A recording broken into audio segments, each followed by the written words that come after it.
semua keadaan jiwa kita, hati kita, perasaan-perasaan kita sudah lebih dulu bahkan pernah dirasakan oleh Nabi Muhammad SAW. Kalau Anda pernah gelisah, Nabi dulu pernah gelisah.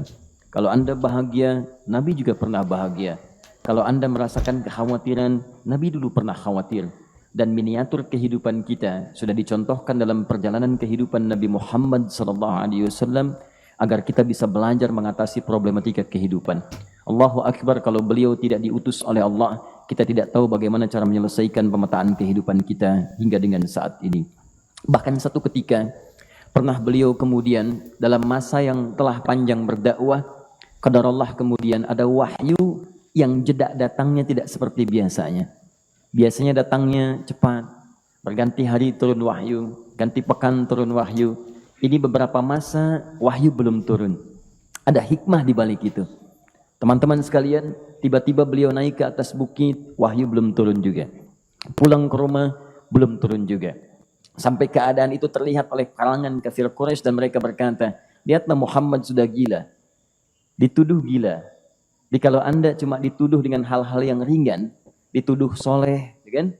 Dituduh kemudian orang yang berubah, dituduh semakin beriman dan sebagainya, barangkali itu lebih baik. Nabi dituduh gila, Anda bayangkan. Tuh Muhammad sudah gila. Muhammad sudah ditinggalkan oleh Tuhannya. Muhammad sudah kehilangan pegangannya. Muhammad sudah tidak punya orientasi. Orangnya sudah nggak jelas, bolak-balik tidak karuan. Naik ke atas bukit seakan-akan orang yang frustasi dan seterusnya. Tapi tahukah Anda apa yang terjadi?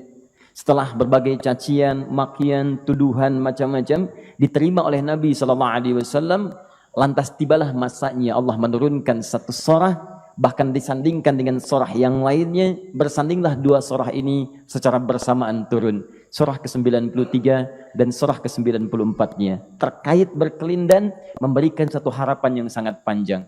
Kata Allah, "Wadduha wal laili idza saja ma wadda'aka rabbuka wa ma qala walal akhiratu khairul laka minal ula walasawfa yu'tika rabbuka fatarda alam yajidka yatiman fa'awa ووجدك ضالا فهدى ووجدك عائلا فأغنى فأما اليتيم فلا تقهر وأما السائل فلا تنهر وأما بنعمة ربك فحدث."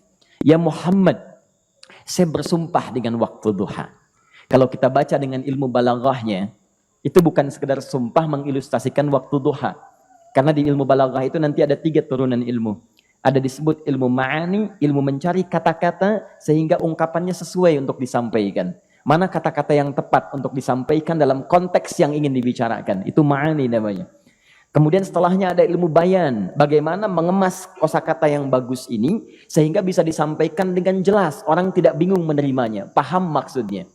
Kemudian setelah itu kadang-kadang jelas kalimatnya, tapi kedengarannya tidak indah. Woi, rapatkan, woi, apa belum paham juga? Rapatkan saf. Memang jelas, tapi nggak ngenakin. Maka bagaimana caranya disampaikan dengan jelas, tapi hati kita terasa nyaman. Memuji terasanya nyaman diserahkan kepada Allah, tapi ada kebahagiaan. Disampaikan tidak terasa tergurui, diperintahkan serasanya diberikan jalan untuk mendapatkan kebaikan. Maka yang ketiga disebut dengan ilmu badi' namanya. Ilmu menghiasi kalimat yang disampaikan sehingga terasa dengan nikmat. Turunannya nanti ada majaz namanya. Mengambil sebuah kalimatnya untuk diposisikan pada kalimat yang nyaman disebut dengan kinayah turunannya. Maka teman-teman kata Allah, wadduha. Diterjemahkan demi waktu duha. Bukan sekedar waktu duha. Karena duha itu ada cahaya yang indah. Dirasakannya enak. Antum keluar waktu duha kan enak tuh. Berjemur. Kata orang Sunda moyan gitu kan. Datang. Bahkan sampai dianalisis ada vitamin D-nya bisa terasakan. Ya, kemudian setelah itu ada kenikmatan enak suasananya. Seakan-akan dunia milik sendiri. Yang lain numpang. Wah, nyaman keluar itu. Baik, jadi wadduha itu ingin bersumpah mengilustrasikan waktu kenyamanan yang pernah dilalui. Kalau dalam bahasa tafsir yang luasnya, saya bersumpah Muhammad, demi segala kenikmatan yang pernah engkau rasakan dalam hidupmu, seperti engkau merasakan cahaya duha itu. Engkau pernah senang, saya bersumpah dengan kesenanganmu. Engkau pernah tenang, saya bersumpah dengan ketenanganmu. Engkau pernah nyaman, saya bersumpah dengan kenyamanan yang pernah engkau rasakan. Wal laili idza saja. Dan aku pun bersumpah, demi gelapnya malam. Demikian terjemahannya. Bukan sekedar gelapnya malam, saja itu sesuatu yang pekat. Ya, ini belakang kelihatan agak gelap nih. Untuk memberikan proyek, kesini aja Pak, saya cuma ngasih contoh ini. Contoh. Saya bukan mengeluh, bukan, ingin memberi contoh. Ya, contoh pada ilustrasi yang mau saya sampaikan. Nggak apa-apa, biarkan saja. Saya mau contoh kasih kata saja. Ya, ini belakang agak gelap untuk memproyeksikan cahaya ke sini. Tapi yang mau saya sampaikan, kalau gelapnya begitu pekat, semua cahaya ini nggak ada. Cahaya nggak ada nih, sama sekali tidak kelihatan. Saya mau tanya pada Anda, beraktivitasnya mudah atau sulit? Mudah nggak menemukan sendal Anda di luar? Belum tentu. Menemukan jalan keluar pun belum tentu mudah. Anda mesti meraba-raba jalan. Anda mesti kemudian melihat sesuatu dengan pandangan mata hati Anda. Raba, raba, raba, dan sebagainya. Sampai menemukan jalan itu pun belum tentu benar. Itulah yang disebut dengan gelapnya malam saja pekat. Kadang-kadang ada orang yang menghadapi satu kesulitan yang pekat, suasananya siang, cuman karena masalahnya begitu pekat seakan-akan membuat diri dia gelap. Jalan susah, limbung gitu. Kenapa gelap ya? Padahal terang. Karena masalah menggelimuti dirinya seakan-akan dia diselimuti masalah yang gelap. Bimbang dia, makan gak enak, minum gak nyaman, dan seterusnya. Ya, biasanya makan ayam tenang, ini dikasih yang lebih enak juga rasanya pahit, gak enak zamannya. Maka kalau kita ilustrasikan dalam suasana tadi Muhammad, saya bersumpah, engkau pernah hidup nyaman, ataupun engkau mengalami masalah yang sangat pekat dalam kehidupan. Engkau alami sesuatu yang dahsyat, sampai engkau bingung, bimbang, pekat, mereka menuduhmu dengan macam-macam. Ma wadda'aka rabbuka wa ma qala. Saya pastikan kepadamu, dalam keadaan nyamanmu seperti dulu, ataupun engkau bimbang seperti sekarang, Tuhanmu tidak akan pernah meninggalkanmu ataupun menuduhmu gila. Orang-orang yang dekat dengan Allah Subhanahu wa ta'ala, maka Allah akan menjaganya, baik dalam keadaan yang tenang dan nyaman, ataupun dalam kesulitan yang luar biasa. Walal akhiratu khairul laka minal ula. Nanti saya akan tunjukkan kepadamu. Jika kamu telah tabah dan sabar menerima cacian mereka, menerima tuduhan mereka, nggak apa-apa, ini kan muqaddimah. Masa kamu masih panjang.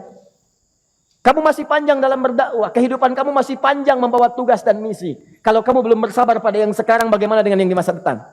Tapi saya pastikan kepadamu, jangankan yang seperti ini, masalah pekat yang paling hebat pun kamu akan hadapi, yang membuat kamu sedemikian sulit lebih daripada ini, yakinkan pada jiwamu, aku tidak akan pernah meninggalkanmu. Ini prinsip dalam kehidupan kita. Jika Anda menggantungkan hidup kepada Allah, Anda bersandar dengan baik kepada Allah, maka ayat ini akan mengatakan, teman-teman sekalian, Allah tidak akan pernah meninggalkan Anda dalam setiap kehidupan Anda. Nanti, sekarang perjuangan, kata Allah, walal akhiratu khairul laka minal ula. Nanti saat kamu tiba di akhirat, saya akan tunjukkan kepadamu ada yang lebih hebat yang tidak pernah engkau rasakan sebelumnya saat di bumi. Tidak akan ada lagi kesulitan yang kamu hadapi. Tidak akan ada lagi cacian yang kamu kemudian hadapi. Tidak ada lagi kemudian tuduhan yang kemudian kamu rasakan. Aku akan berikan apapun yang kamu inginkan sampai kamu puas. Wala sawfa yu'tika rabbuka fatarda. Nanti kamu pengen apapun, aku berikan. Kalau saufa masih ada jeda, ya. Kalau bahasanya wa yu'tika mungkin seketika. Tapi ketika mengatakan saufa, artinya bukan saat ini Muhammad. Sekarang pun aku berikan, tapi nanti yang di akhirat aku berikan sampai kamu merasa puas. Ayo minta apa saja. Hadir, hadir, hadir, hadir. Tapi yang paling indah, kalau kamu tidak percaya, alam yajidka yatiman fa'awa. Cobalah ingat, kalau sekarang sedang susah, coba ingat dulu. Bukankah saat kamu yatim, aku yang merawat sampai kamu tidak merasakan kegelisahan itu? Lahir bapak tidak ada, aku cukupkan dengan kakek. Kakek meninggal, aku hadirkan ibu dan paman hadir di sekitaranmu. Ibu meninggal, ada kakek. Kakek meninggal, ada paman. Dan Khadijah hadir di sekitaranmu. Bukankah aku rawat pada saat itu? Wajadaka dhannan fahada. Kamu sedang bingung, sedang susah. Bukankah sering aku berikan petunjuk kepadamu? Wajadaka ailan fa'aghna. Kamu merasakan kesulitan, lahir dalam keadaan yatim, tidak ada pendukung, maka aku jadikan kaya. Bukankah saat kamu menikah dengan Khadijah, aku tambahkan lagi pendukung untuk misi dakwahmu? Ini pesan dalam Al-Quran. Kalau Anda sedang merasa susah, kalau ingin menenangkan diri, ingat-ingat yang baik-baik yang dulu. Kalau Anda sedang jatuh dalam bisnis, ingat-ingat saat Anda meningkat dalam bisnis Anda. Allah tidak pernah tinggalkan Anda. Mungkin ini ujian untuk membuat Anda lebih hebat lagi di masa depan. Kalau Anda tidak tahan bantingan yang sekarang, bagaimana Anda bisa mengatasi pelintiran yang akan datang? Karena dalam kehidupan bukan cuma dibanting. Anda mungkin mengalami penyingkiran, penyungkuran, lipatan, guntingan, bantingan, macam-macam. Jikalau satu gaya belum bisa Anda atasi, bagaimana Anda bisa berharap mendapatkan turunan yang lainnya? Selalu ingat bahwa jika hidup Anda ingin tampil gaya, Anda harus merasakan tekanan dalam kehidupan. Karena F selalu berbanding lurus dengan P, hukum Pascalnya. Gaya berbanding lurus dengan tekanan. Orang yang ingin tampil gaya dalam kehidupan, maka dia mesti siap menghadapi tantangan-tantangan hidup yang diatasi. Turun ayat. Sampai ujungnya. Jikalau kamu sudah begini lagi, jangan pernah kamu membentak orang lain. Jangan pernah merendahkan orang lain. Karena Allah pun menjaga setiap hamba sepanjang ia mendekat kepadamu. Setelah itulah turun kemudian surah Al-Insyirah. Alam nashrah lakas sadrak. Antum kenal Nabi Musa? Baik. Tapi agak lumayan lah. Tadi saya di Soreang kenal Fir'aun. Di sini Musa. Baik, alhamdulillah. Perhatikan ya, dahsyatnya pemberian Allah kepada Nabi Muhammad SAW. Nabi Musa alaihi salam, dan sering kali kita bacakan untuk memohon kepada Allah. Rabbi syrahli sadri. Perhatikan baik-baik. Ini keunggulan Nabi Muhammad SAW dibanding Nabi Musa alaihissalam. Dua-duanya Nabi, Rasul, tapi masing-masing punya keistimewaan. Musa, Nabi, berdakwah, memohon kepada Allah kelapangan hati.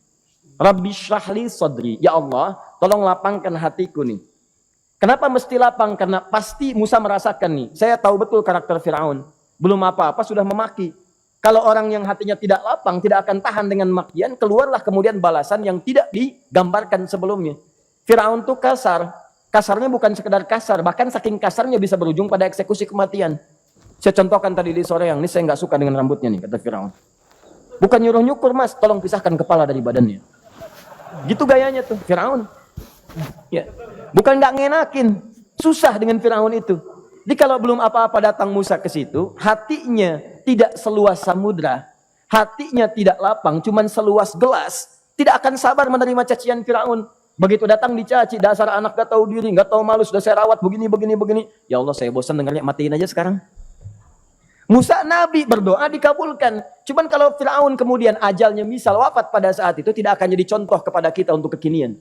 Bagaimana orang yang bebal untuk bertobat kepada Allah Subhanahu wa Ta'ala. Bagaimana penyimpangan dalam kedudukan. Bagaimana dia kemudian akrab dengan pengusaha yang gelap. Di pengusaha gelap berpartner dengan penguasa zalim. Sudah ada dari dulu. Pengusahanya disebut dengan Qarun.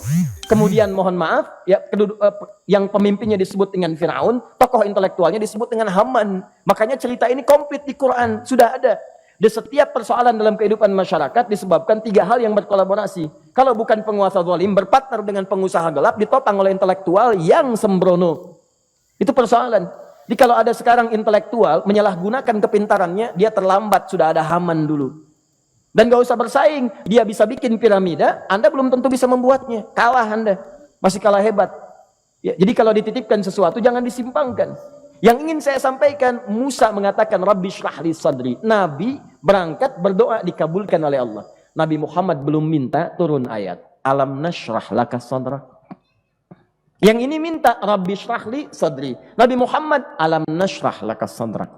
Muhammad mulai dari peristiwa sehingga engkau akan lebih sabar lagi menerima tantangan-tantangan dakwah.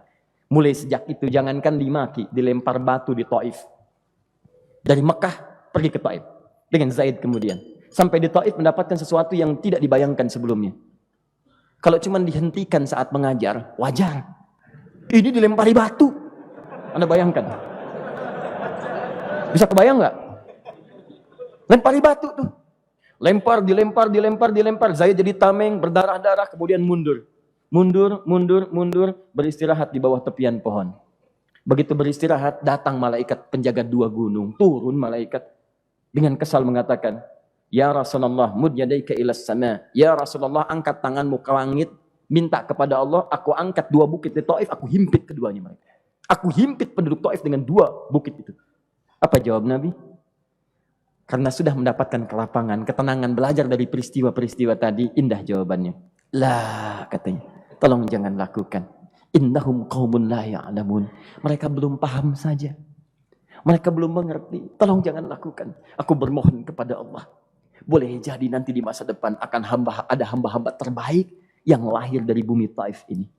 Kemudian beliau berkata, Rabbi, ila man takilluni, a ila qaribin yu'limuni, am ila ba'idin yu'dhini, fa ana radin ma lam taghdab ilayya. Ya Allah, Kemana lagi engkau akan utus aku untuk berdakwah setelah peristiwa ini? Apakah tempatnya lebih dekat aku jangkau sekarang, tapi di situ aku akan disakiti lagi? Ataukah jaraknya masih jauh, tapi di tempat itu aku akan dizalimi lagi? Aku ridha ya Allah dengan itu semua, asalkan engkau tidak marah kepadaku. Asalkan engkau tidak marah kepadaku. La haula wala quwata illa billahil aliyil azim. Begitu kelapangan itu muncul, ridha dengan ketetapan dan siap, tabah, kuat, hadir dalam jiwanya. Tiba-tiba turun undangan, tunaikan Isra dan Mi'raj. Diangkat statusnya, naik mendekat kepada Allah Subhanahu wa taala. Dihilangkan bebannya, wa wada'na anka wizrak alladzi anqadha dhahrak. Itu hikmah, teman-teman. Barangkali kalau antum saat ini datang ke masjid ini untuk kajian, sedang bawa beban, ada kesulitan, penuh dengan macam-macam, barangkali dibacakan surat Ad-Duha tadi untuk memberikan harapan kepada Anda. Ini bukan PHP, karena ini bukan masalah urusan manusia. Ini adalah janji yang tidak akan pernah diingkari. Innallaha la yukhliful mi'ad. Kata Allah, Anda punya masalah, ingat suasana tenang pada masa lalu. Bukankah saya memberikan ketenangan kepadamu? Mendekat kepada saya, Anda bersabar, yakinkan bahwa ujian yang saya berikan saat ini sesungguhnya untuk membuat kamu lebih hebat di masa depan. Karena orang hebat tidak akan pernah sepi dari ujian untuk membuat dia lebih kuat menghadapi tantangan dalam kehidupan.